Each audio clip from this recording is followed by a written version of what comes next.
covering all your favorite parts of the 50-yard fight. This is the Inside the Walls podcast with Zach Kyleman and Jim Mernier.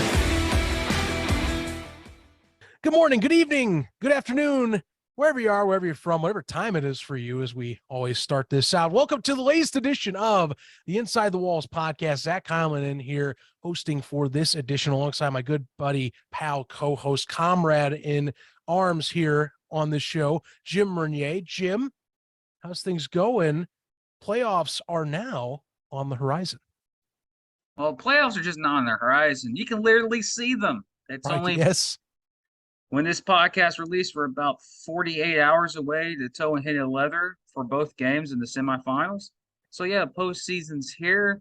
It's this time where you, what they like to say in the game of the sports, if you do all the talking, you better do all your walking, because we're in the stage where if you run your mouth and you don't perform, you're going home with the L, and someone else is raising that trophy. So we're in that season. So yep, it's postseason time. Hopefully these teams have a better postseason career than I did in high school.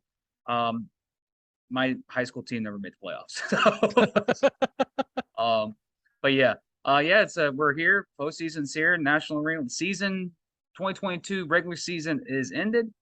But we want to give you some updates on the podcast this week and the upcoming weeks leading up to the NAL championship game, so you guys know what we're doing on our end to give you premier NAL content as we get ready for just not the playoffs, but for the National Arena League championship game in 2 weeks' time. Mm-hmm. Yes, so we're going to let you know here, actually, before we jump into recaps. Here's the deal. We kind of debated on how we were going to do this week, because if you don't realize it, there's 2 weeks between the semifinals coming up and also the championship. And with 4 teams kind of preparing for the playoffs, kind of wanted to not, we feel like if we interviewed one person, it would be focusing on one of 4 teams. We'd rather focus on the 2 for the championship. So we are going to not have a turf talk this week. We're going to do one big episode. So this is the big end of regular season shebang that we're going to be doing here. And then we're going to give you basically multiple episodes coming in the next 2 weeks. We're going to try and get both coaches for the championship teams on. We're going to player a piece from the championship team. We're going to debate on, if we can, try and get some exec from each one of these teams, possibly ownership, depending on how much we can get for whoever is in. So we're saving a lot for these 2 teams that make it, to celebrate them and the lead up to the NAL championship come the weekend of August 13th. But for now, we're going to give you one good final regular season episode and then hit the ground running into the playoffs. So, Jim, let's just do this while we're at it. Here's the deal. Let's turn the clock back to last weekend. All right. Well, okay, look, you obviously are shaking your head. I understand. You were at that game. You saw that win. And I'll be frank, I think some people didn't suspect Mike Faithful to be out there because they were thinking, okay, well, maybe the Sharks can play for a seat above. Well, thing is, it's I don't know. I mean, I folded the game, succeeded the game. That they intentionally lost the game. They didn't. It's just, let's say, from who the people I talked to, they thought Faithful was going to come in, be faithful like he was a couple years ago for the Sharks, and lead them to victory. You still have 2 solid quarterbacks in the Jacksonville Sharks. And now they're the 4 seed. They're a very dangerous 4 seed. They're going up to Albany, hell of a road trip. It's difficult to get up there, but last week's game against Carolina, building was rocking. Over 8,000 fans were in attendance. Jacksonville struck first, kept a good lead. Carolina's veteran leadership, Malik Henry, played a great second half and led Carolina to a big win in the Shark Tank to even the series between the 2 teams, which 2-2, which, again, we've had a couple people in the league that we know that said that Carolina and Jacksonville kind of hurt themselves playing those extra 2 games, and technically they kind of did. But overall, Carolina got the win. They got the revenge from a couple of weeks ago. They got the 2 seed. They got the home field this week against Columbus, and Jacksonville got to go on the road to Albany. But the narrative and this logic that you see that, especially from people in Columbus or people in Albany. It says that Jacksonville intentionally did this so they can go to Albany. Really? You think they want to play Albany or host a playoff game? No, you gotta give credit where credit's due. Carolina took care of business. They won the big games, and their stars shined in the second half. DJ Myers was a big force. Evans showed up. And Ings had a couple big plays, especially Evans. He got a couple picks in the game too. So overall, the Sharks did exactly what I thought they were going to do. It's going to be an ugly game, which I predicted last week. And unfortunately, my team lost. Does that mean anything? Not anymore. It's the playoffs, so records don't mean anything now. But also, I think Jacksonville wants Faithful to get some game playing time, and to get ready just in case if he needs to be in for an emergency situation against Albany. But Arvell Nelson still looked pretty good too. So it's going to be an intriguing matchup. But yeah, it's a loss. No, they didn't intentionally fold the game to lose it. Give credit to Carolina. They got the dub, and I got to meet Coach Rez for the first time.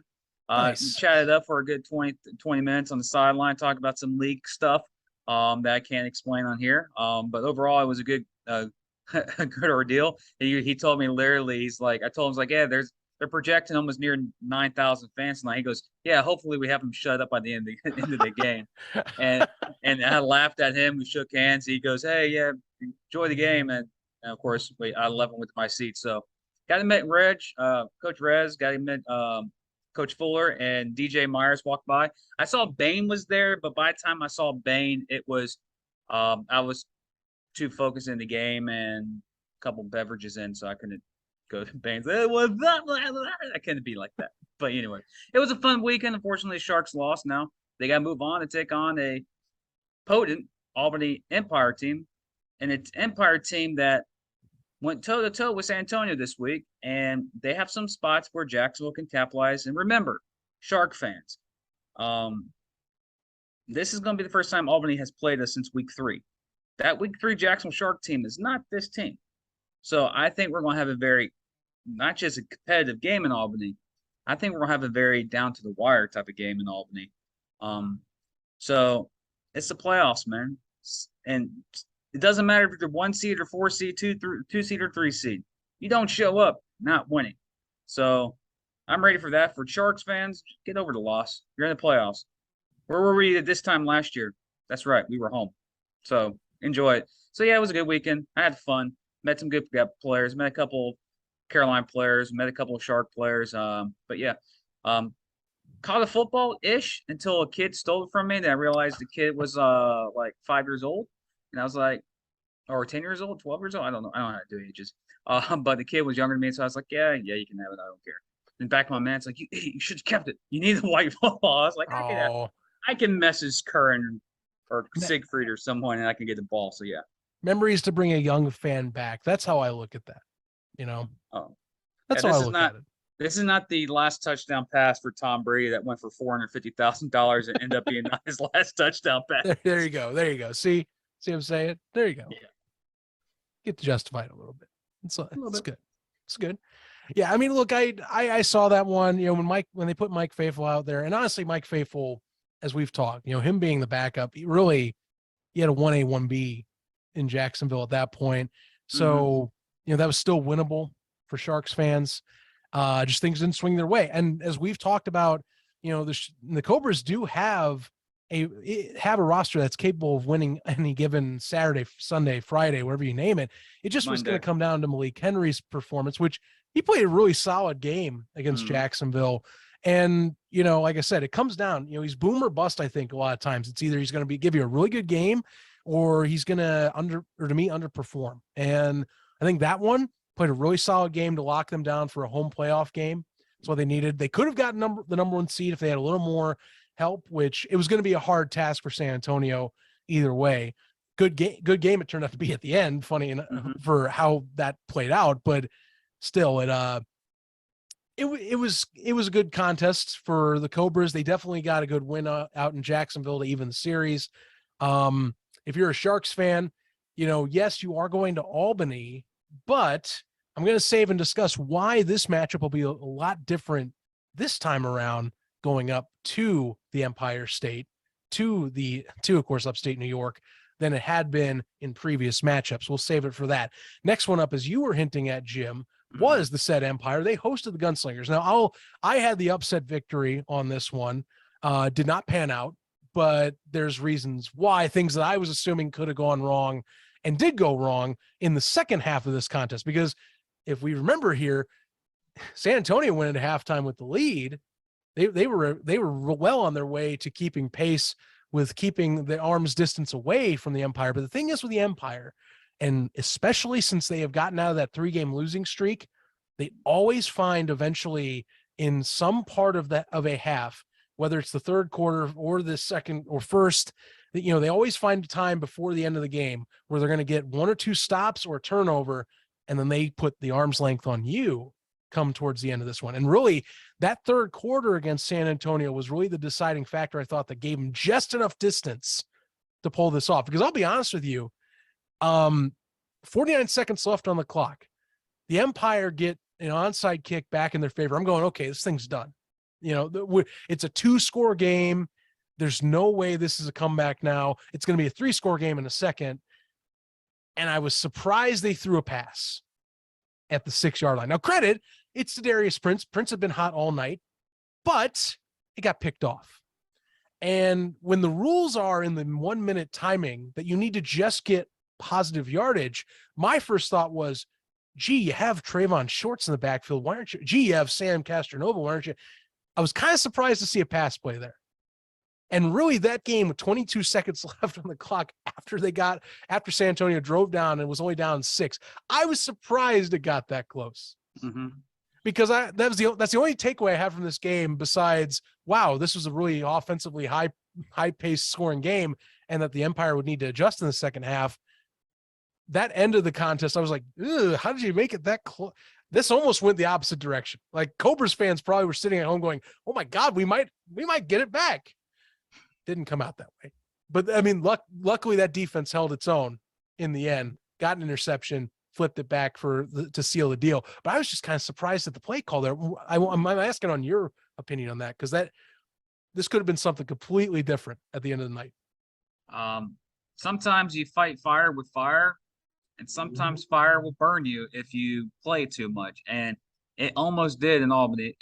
Albany had a 2-score lead in that final 45 to 55 seconds in that game. And literally a quick touchdown followed by an onside kick, interception, and got the ball. And they drove all the way down to, I want to say, the 25 or the 30-yard line or 25 or the 20-yard line of Albany. And, okay, you get Dwayne Hollis with the big interception. Albany almost choked this game away. They almost, hey, we got the 1 seed. No, we don't. Last 22 seconds, you can have it. It was that close. It was, A, who called that play, and B, you almost cost everything. Yes, San Antonio played toe-to-toe with Albany. San Antonio, again, I think was the best team in the second half of the season. I think they just ran out of games. If they were a team in the playoffs, they are very well one of the teams that can win it all. And honestly, how it was trending, they were going to win it all. I think they were the best team. Of course, you're going to have some San Antonio fans talk about the quarterback sack in this third quarter that was the momentum killer or change of momentum. And Albany fans said one thing, San Antonio fans say some things. From a person that has an unbiased opinion about these two school teams, because Jacksonville was already lost. I was like, I just want to see a good game. Mm-hmm. There should have been laundry on the field. That was kind of planning the quarterback. If you're going to throw that flag, you're going to throw that flag with Bain, and you're going to throw that flag with Arvell Nelson. You have to throw that flag for Robert Kent. I don't know how we can't select quarterbacks are defenseless, and big homeboy, one on top Kent, it wasn't no vicious. It was just it was a football hit, but the flag was held there, while in other games the flag was flying for lesser contents than that this past weekend. But overall, San Antonio never quit. They went toe-to-toe with Albany. They ran out of time. For Albany, started off slow and sluggish, like they've done basically the second half of the season. They've been like that all season, or the second half of the season. They have to fix that. That is something that you got to keep an eye on. If they start off like that against Jacksonville, Jacksonville has the offense to pull away from Albany, and Jacksonville has the defense to hold on. That's one thing about Jacksonville this year is just very unique. Is sorry about the loud noise. We got freaking country people right here drinking stuff. I'm sorry, they're gonna hear a lot of country music and rap, and well, I don't know what they're listening to. But anyways,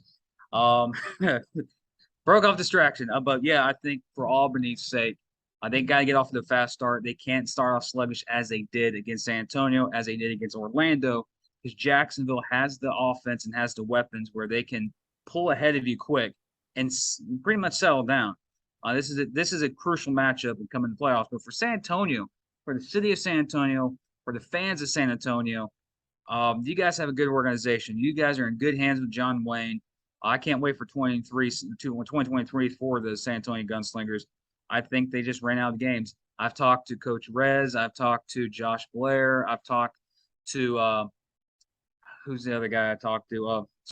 Another Jacks guy, ownership group. I've talked to a couple people around the league, and they all have the same quote about San Antonio. They are this year's version of the 2017 Maine Mammoths. They ran out of time. Maine Mammoths in 2017 were the hottest teams trying to enter the playoffs. I think they won 5 of the last 6 games, and they missed the playoffs by a game.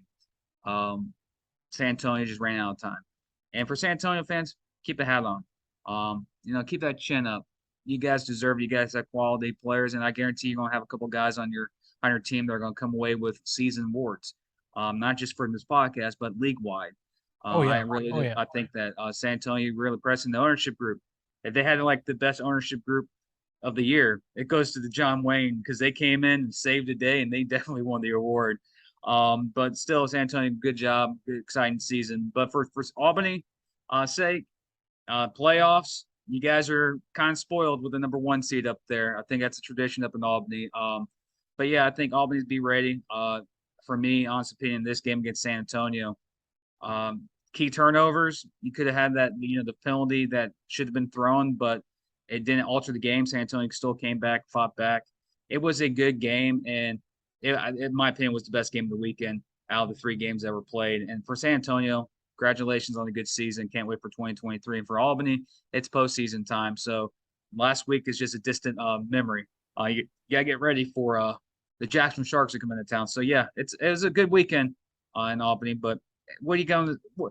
It's almost, I can say that, like my friend said this about the Albany Empire. The Albany Empire are like taxes. You're going to have to pay them, and you can't avoid them because you're eventually going to have to pay them. So that's the Albany Empire this year, man. Especially the Empire, since they've been an arena football organization from the AFL to the current NAL. So, yeah, I mean, well, sure enough, like I said, the Empire got it done. It was their destiny to host throughout the playoffs, or as long as they're in, and sure enough, that's where they get to land. San Antonio, they go out. It's not on the ideal note, but they at least get to end the season knowing that it's a pretty high note overall organizationally that they're going to be going down and out towards next season. I mean, we're already talking, they're already setting up pre-registration for 2023's tickets. So great That's how start. you do it. Getting things right on the way, at least getting people that are saying, hey, I'm interested. So great things coming. And hey, that city, they got an XFL team coming in. Football's coming in aplenty right now in that area of the country. Great for that city. They got to be feeling awesome now. I have one more thing to add on San Antonio. For San Antonio fans, approach this as like your local college football team in Texas, whoever it is, A&M, Houston, Texas, whatever. That they didn't make the college football playoff, but they made it to a bowl game, and they won their bowl game. That momentum that you have from that bowl game in the offseason that hypothetically doesn't continue over. That's what I get for the San Antonio. They won their bowl, even though they lost the game. They won the bowl game basically. They have momentum going into to next season, and that's what you need in the arena game. And San Antonio, I'm not saying it's a successful city yet for arena football, but they sure did damn well showed it the last 3 home games. So I'm looking forward to the 2023 season and the Gunslingers. Hopefully with another team in the league, which we announced last week, which would be the Fayetteville Mustangs. Am I remember? Yes, that is correct. So team number 7, hopefully, and rumbling that there should be more. So we'll hold off. We can't say anything beyond that. Absolutely.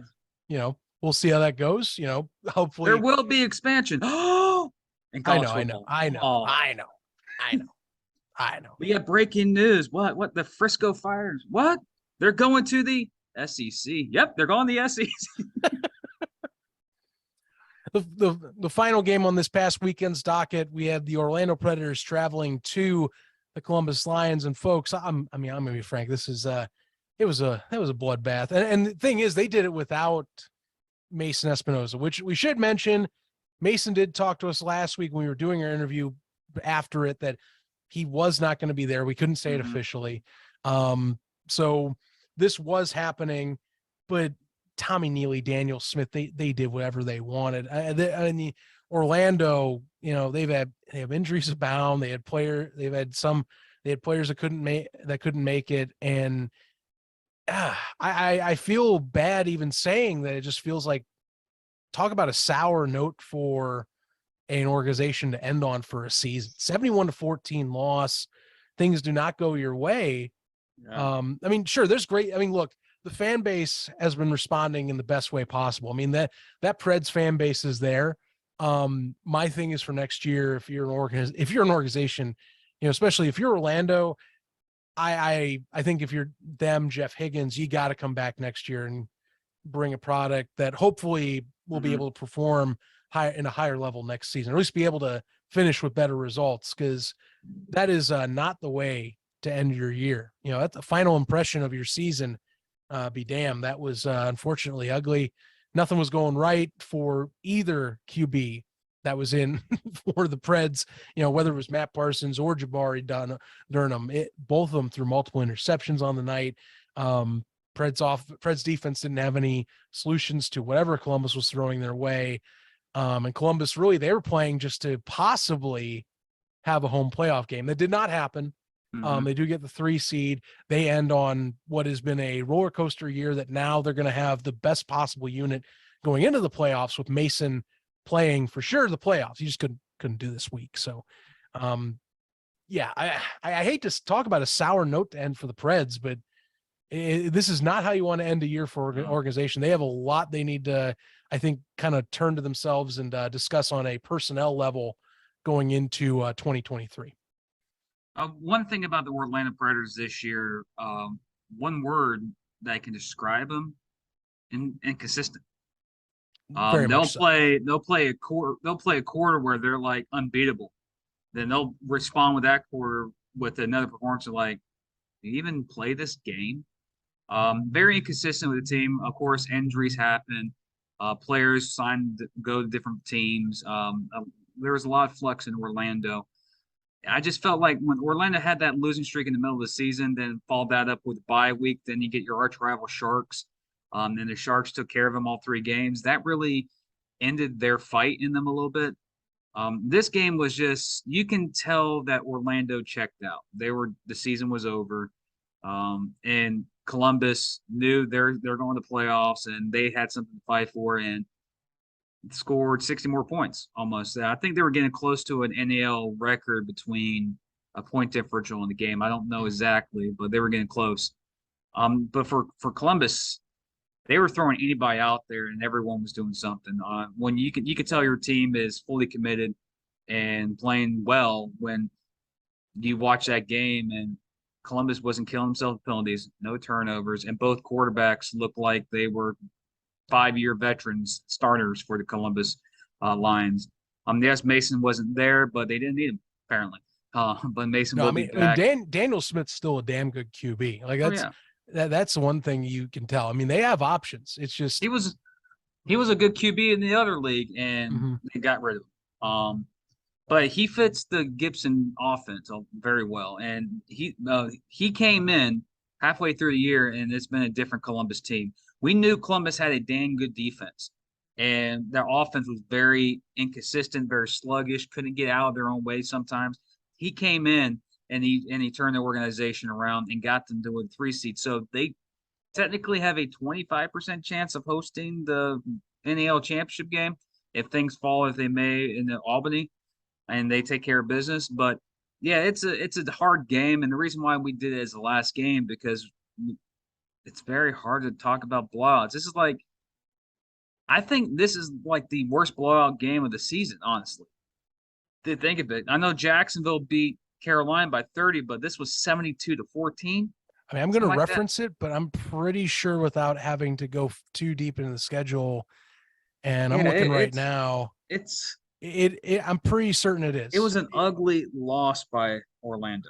Yeah, and it was. This is the largest deficit of the season for a victory versus a defeated opponent. So, but this final game for Orlando was the complete season into one game.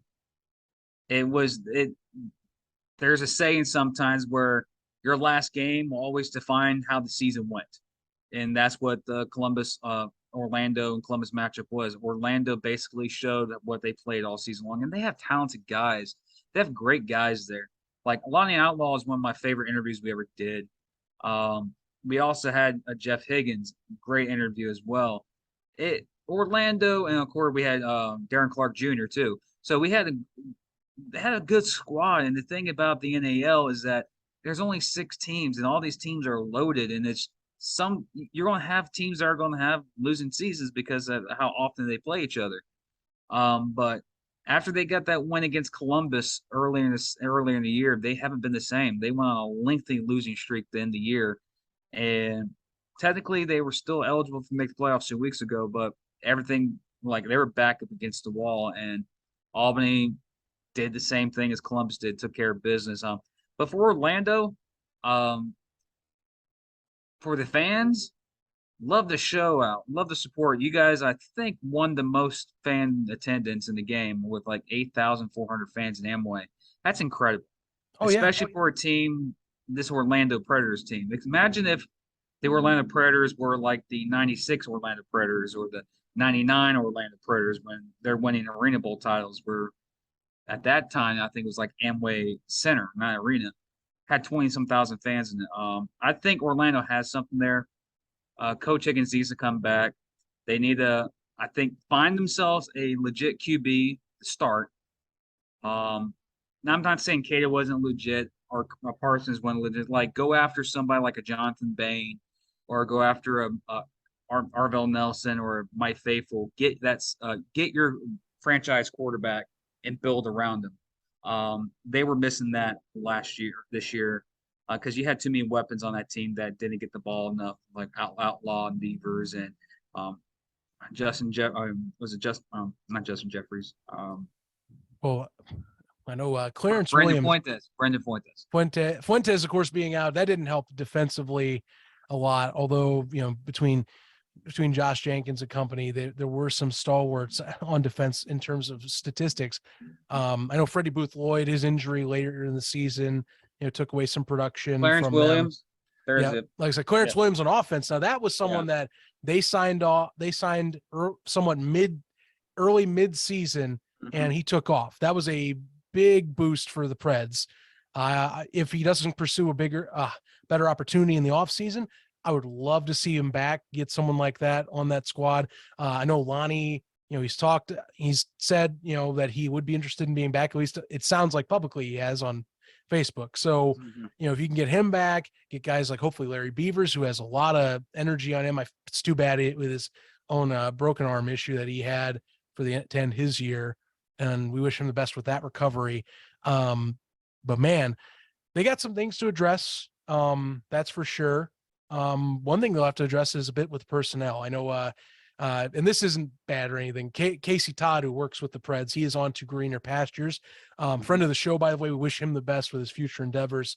I know that the Orlando will be looking to fill that position as well this offseason too.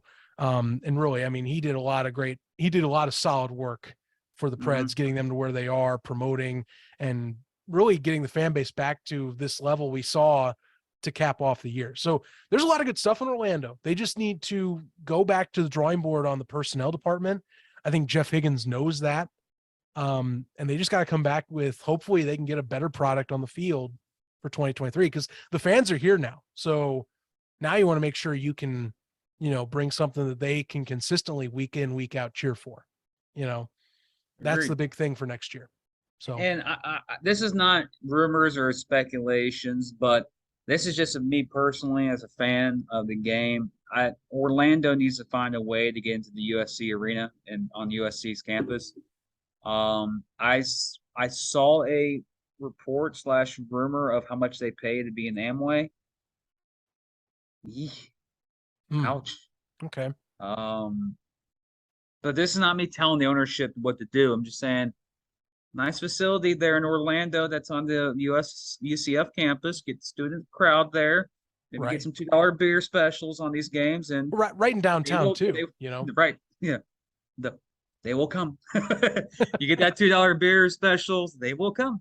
But yeah, again, for the Orlando Predator fans, good support, solid support. And also, like San Antonio, they get an XFL team back there too. So exactly, yes. Just That's very weird. funny how that is weird. Two NAL teams are gonna have a XFL right in their backyard, just starting earlier in the year. That's one thing that's nice with Arena. At least with this league, they get a little bit of time to let the XFL season come to a conclusion or close to an end, and then we kick off. So correct. That's nice. Based on what I saw, I think we kick off at least 2 weeks after the XFL championship game. No, 3 weeks after XFL championship game. The USFL kicks off a week before us next year. So okay. So when people say, "Oh, football season's over," don't know. No. We're gonna have 1 week without football, and that would be no. All 2022 is 2023. There's no weeks off. Take that back. Take that back. The week before the Super Bowl, but no, the Pro Bowl's that week too. So no. Well, there's really, honestly, it's really shoot. Yeah. 24/7 football is here, ladies and gentlemen. 365, we got football. Mm-hmm. Arena or outdoor, you will find something that you like. But come to the area. NFL will end in February, 12th, 6th, or something like that. No. February 13th is XFL. So it'll be like February 6th is the Super Bowl. XFL starts on the 23rd. USFL starts a week before the NAL. IFL starts halfway through the XFL season. Both NAL and IFL will end August 12th and August 14th time frame. NFL preseason starts that weekend too. So when you say, "Oh, there's no football," there's football everywhere. Outdoor, indoor. Yeah. I know this might be copyright, but for the love of football. So there's so much. I love this game. Yeah, there's so much indoor, outdoor, whatever you name it. And look, hey, if you want to tune in the NAL game, we recommend it because we're going to promote it for you guys here because it's a damn good version of football. Just saying, when closest thing that you can have to traditional arena that you get in this country. And trust me, it's going to keep getting that way as we go down the line. I guarantee it. And we get to cap it off a great season with even more high quality football now that we got the playoff teams. What are you laughing at? What are you laughing at? It's like we have high quality football. I guarantee it. I was like, wow, did he just pull off a Mike Lindell's? Like, I got my pillow. Guaranteed. No, I was thinking Men's Warehouse. You're gonna like the way you watch. You're gonna like the way you watch. I guarantee it. You're gonna like the way we play. I guarantee that's just it. Me going like, what squirrel? Yeah, that's my bad. That just got me going. Like, did he just do the freaking My Pillow guy, whatever his name is? Oh, you're killing me, man. Sorry. I apologize. Nonetheless, my co-host's laughing aside, and hey, look, it is kind of funny. I'll admit, because Mike Lindell is kind of funny to me. You can guarantee yourself you're going to be getting some good quality football this coming week. And honestly, we need to look at the seedings here. We talked about it with the recap of the games. Seeding set. Your 2 home games are pretty much the 2 guys we were expecting that I think at the beginning of the year, we were expecting we're going to possibly be hosting the home games, if not number one seed overall, as Albany will be number one. They'll get home field advantage as long as they win this week. They'll host the championship. Carolina is their home field this week. They would need Albany to lose and them to win to get home field advantage in Greensboro at the Greensboro Coliseum. Albany would be playing all their games at the MVP Arena if they win out. As for the 3 seed, you got Columbus.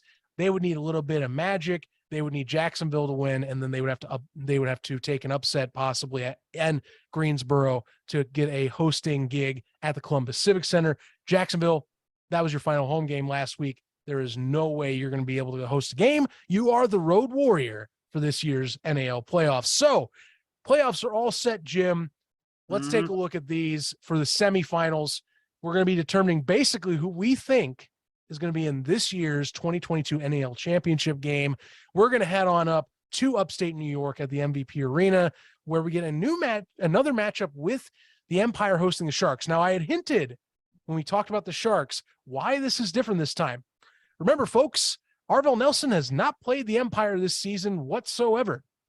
This is the first matchup that the Sharks will have where they have played arguably one of the best quarterbacks this year in the NAL, coupled with the offensive structure that the Sharks bring to the MVP Arena. It is a different ball game with this one. Meanwhile, the Empire, well, they're about the same as you last saw them against the Sharks.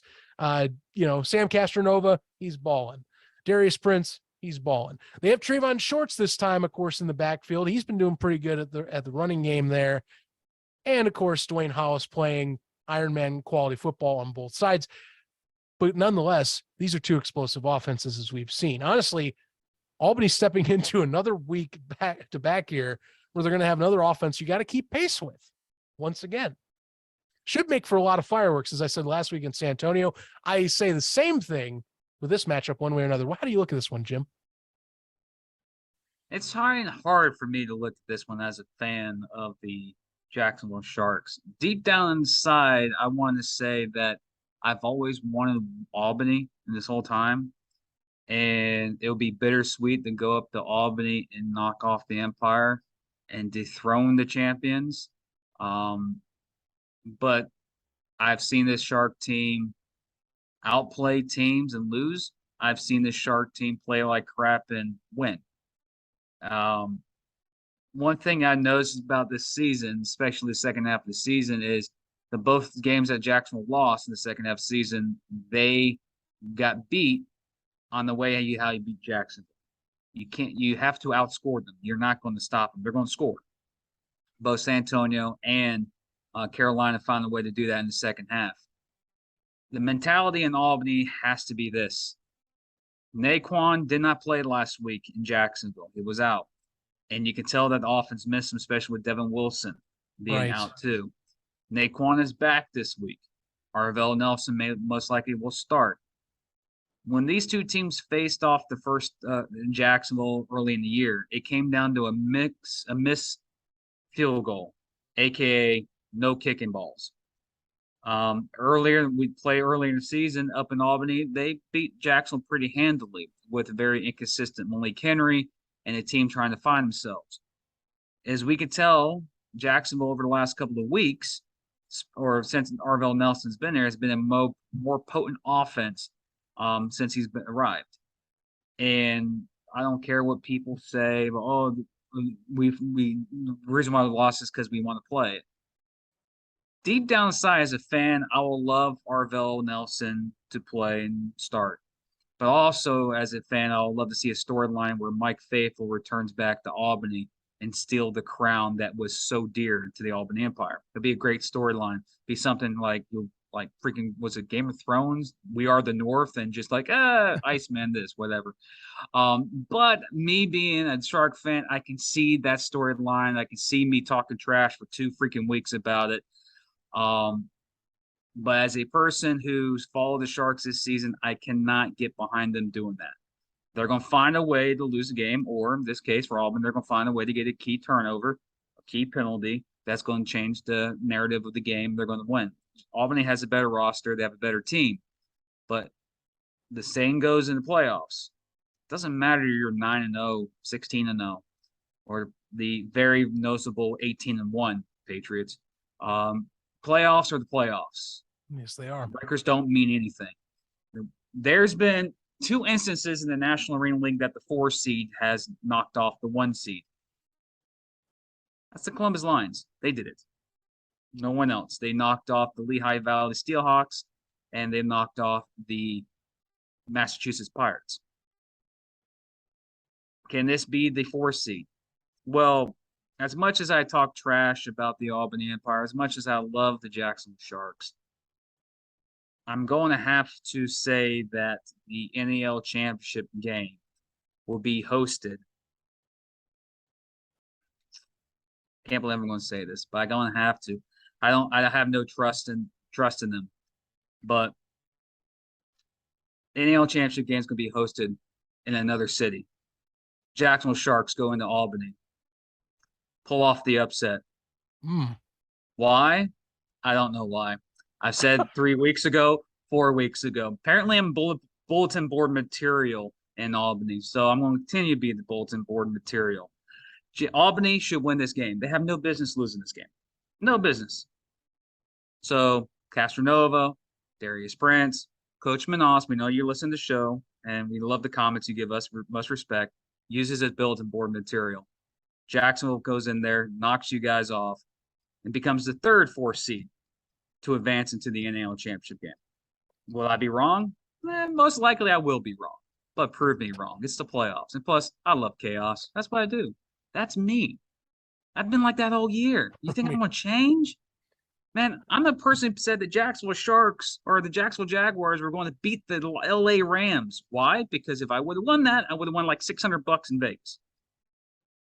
Did I win anything? Nope, absolutely nothing. Lost lost $13 on the bet. So yeah, I love chaos. I love the underdog story. Do I think the Sharks win a championship? No, I want chaos. Oh man, you're killing me because I'm not gonna go your route. I am going to go with Albany. Look, I'll put it politely here, or this is how I'm gonna put it at least. Truth is, I think defensively the Empire are going to be able to snag away a possession or two in this one. Which I think that's really what has been, I think, flipping this thing around. Besides the fact that Damon Ware has done a great job adjusting this offense out of their 3-game losing streak to give Sam Castronova as comfortable and experience in the pocket and to distribute the ball as much as possible. Now, Darius had a massive game against San Antonio, but that hasn't been the norm as of late to me. He's gotten numbers, but they've been able to distribute. Aaron Washa, Daquan Wade has been getting. Dwayne Hollis, who won another Ironman of the Week, by the way. Dude has been playing at a high level when needed. So I think the weapons, clearly they have that side. They're able to keep up with Jacksonville. Yes, with Nyquan Murray back, they'll have Rob Jones. That's going to be a tough task for that secondary for the Empire. Thing is, though, I think eventually you're going to get something that slows them down. They're going to be able to either get back to Arvell and kind of force some pressure to cause a mistake. And I know that's me jinxing it because you always hate when I do that with Arvell Nelson. But, I mean, what's it going to be this time? The proofs of the tape, it always comes up. It's one a game. You're guaranteed at least one. What's it going to be this time? This time, I think he's going to throw a cross field, and it's going to be Marvin Ross picking that bad boy off. That's how I look at it. If that happens, I'm calling you when it happens, ask you for your lotto numbers. I mean, sure. Mega Millions coming up. Why not? I might as well get that while I'm at it if that's the case. But seriously, I do think that it's going to be similar situation to San Antonio. The game flow, you're going to have it. I think the first half will be real close. It's going to go into halftime. Someone's going to have to worry about the possession battle, but I think you're going to see at least one 4-and-out, if not a pick, that throws this in Albany's favor. I agree.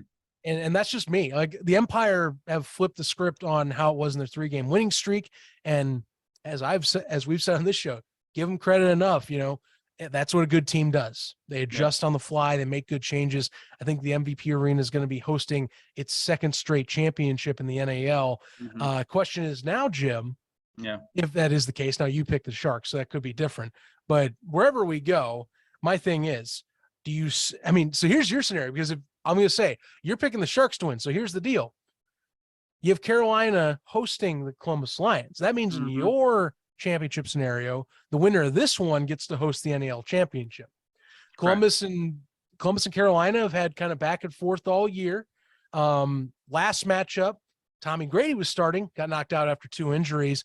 Malik Henry comes in, almost helps finish off a massive comeback, except Mason Espinosa is here now. And it's kind of been, these two have had their rosters flipped around a little bit over this, at least over the back quarter of the season. It'll be Mason Espinosa against Malik Henry. 2 talented rosters, 2 rosters that at the beginning of the year we said were built completely, to us, a little bit different than each other. If for those that have been following, we tabbed Gibson's roster as more traditional Ironman roster, one that's focused on consistent rotation, one that's focused on overall Ironman talent. The other one, although I'll say that they've made a case that it's not that anymore, we focused as originally claiming it's about high quality talent that you can rotate in and out, that you can kind of get subbed in. I would say that stigma's changed a bit for the Cobras, but 2 high quality rosters. Last game came down to the wire.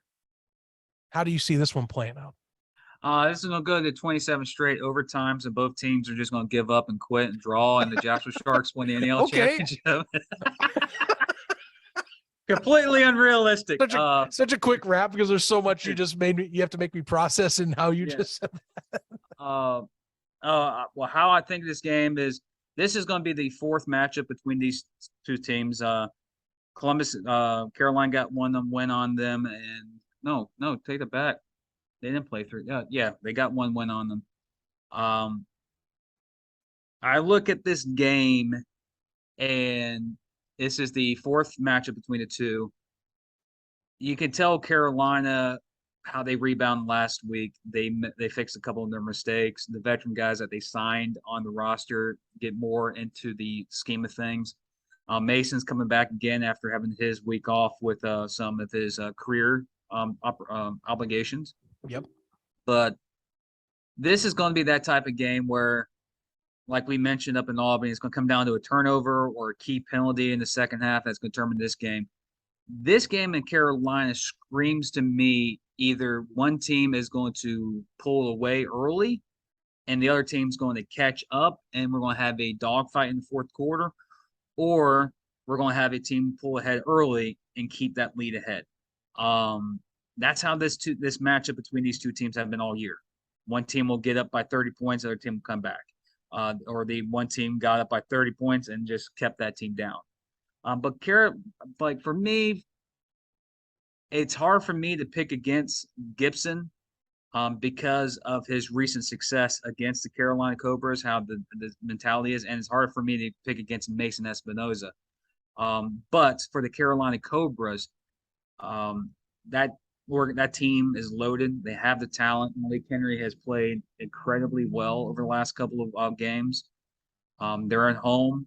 Home field advantage is crucial in the game. So my professional pick in this game, I have to take the Carolina Cobras in this one. But for a person that have lived up to my reputation all season long, I love chaos. And I want chaos, so why the hell not in my chaos pick? The Columbus Lions win the season series again, and they're hosting the championship game, where then they will give Jacksonville Sharks the championship. I'm just trying to make a playoff where the Sharks win the championship. I can tell. But overall, I like Carolina in this one. I think what I seen them live and how Brez made the adjustments last week. Malik Henry looks very poised in the pocket. Hillis looked good. DJ Myers looks healthy now. It looked like he was playing with a bum leg a couple of games. I don't know if that's just him just not going 100%. But still, Ings, Evans, they're full of strength again. They have a lot of weapons there. So, again, the championship game should be Albany versus Carolina in Albany. That should be the championship game. But again, my fan pick is Jacksonville and Columbus. But all seriousness, it's Albany taking on Carolina for the championship, in my opinion. In this game here in Columbus, in Carolina, I think the Carolina Cobras win this game by 2 scores. I think they actually will pull away over Columbus in this time around. It's just these 2 teams are out of the 4 teams in the playoffs. Columbus and Carolina are very even. And again, I was like Coach Rez, even me and him talked about it. He said it's very hard to plan against all these teams because you basically playing yourselves because how competitive this league is. So, will I be surprised if it's Jacksonville and Columbus? No. Am I be surprised if it's Jacksonville and Carolina? No. Or Albany versus Columbus and Albany versus Carolina? No. I think it's going to be a unique postseason, and again, me, the glorious one, the one who apparently doesn't. I'm still carrying that. The person knows who called me that. I love chaos. I always like chaos. I love. Here's what honestly. You know how March Madness is, ladies and gentlemen. How you make your bracket, and 99% of people go, "Oh, my bracket's busted." Mm-hmm. I love that. I'm usually the person that intentionally picks more like crazy upsets. And one year I'll get that one upset. I picked it. Well, it's because I do it every single year. So, because I love chaos. I love true underdog stories. And one thing about arena football, if you look into passive arena football, some of the greatest champions in arena football history were not 1 seeds, were not 2 seeds. They were the 6 seed, they were the 12 seed, or they were a 4 seed team from the Washington area that went to Albany and took care of business, then raised a trophy later, and that was led by Arvell Nelson. So it's a lot of crazy things about the playoffs. And arena football playoffs are not like outdoor football, where in outdoor football you can have a backcourt and go, you know what, our defense will keep us in the game. We can find ourselves. Can't do that in arena.